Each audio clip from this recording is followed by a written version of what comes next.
Perfect. Ricky Valero, FandomWire. How are y'all doing today? Great. Doing great. Perfect. Edmund, first to you. Caroline's script is quite possibly nothing like I think I've ever seen before in this space, right? The rom-com, the balance of so many different genres in one. What was it like reading that script for the first time?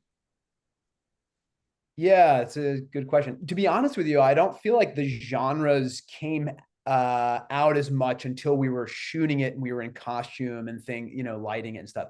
I think it felt to me like a rom-com on the page, more than anything. Yeah. Kayla, obviously you play in the film, but I want to talk about the producer hat that you wear in the film as well. What was it like kind of bringing this film to light from start to finish? Really, really crazy, ambitious. I'm a lunatic, but also very special and magical and fun. And it was such a huge challenge. I think, to produce a film, you're obviously drawn to a challenge no matter what.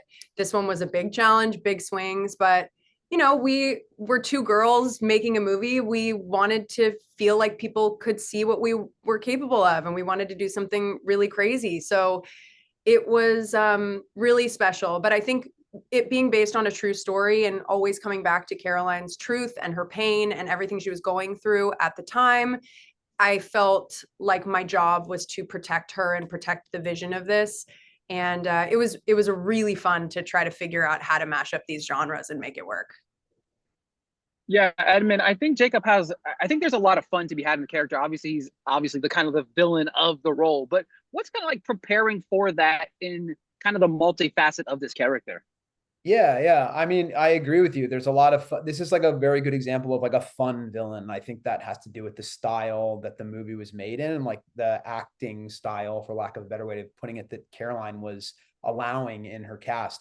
There's a sort of like cartoony quality to some of the sensibilities of the characters and the way that people are in the movie. And I think Jacob's one of those people, but then it sort of shifts and becomes sort of like dead serious at the same time. So that's part of the genre bending, is like like it depends on the scene, like what movie we're in.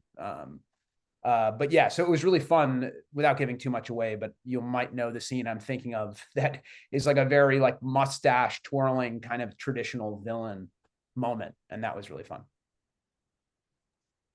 For sure. Kayla, obviously back kind of with the producer hat on. You've come full circle now, right? We have the film coming out. How does that feel for you?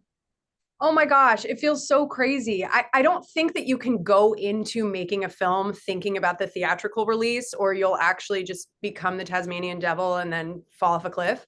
All of this has been such a surprise for us, as we were like shocked we got the financing, and then shocked we finished production, and then shocked we got into Sundance. So it feels like whiplash, to be honest. But for me, I love Caroline so much, and I believe in her so much. So for people to get to see her story, I'm just really excited about that. Thank you guys. That's my time. Incredible work on the film. Thank you, Ricky. Thank you. Thank you guys. Thank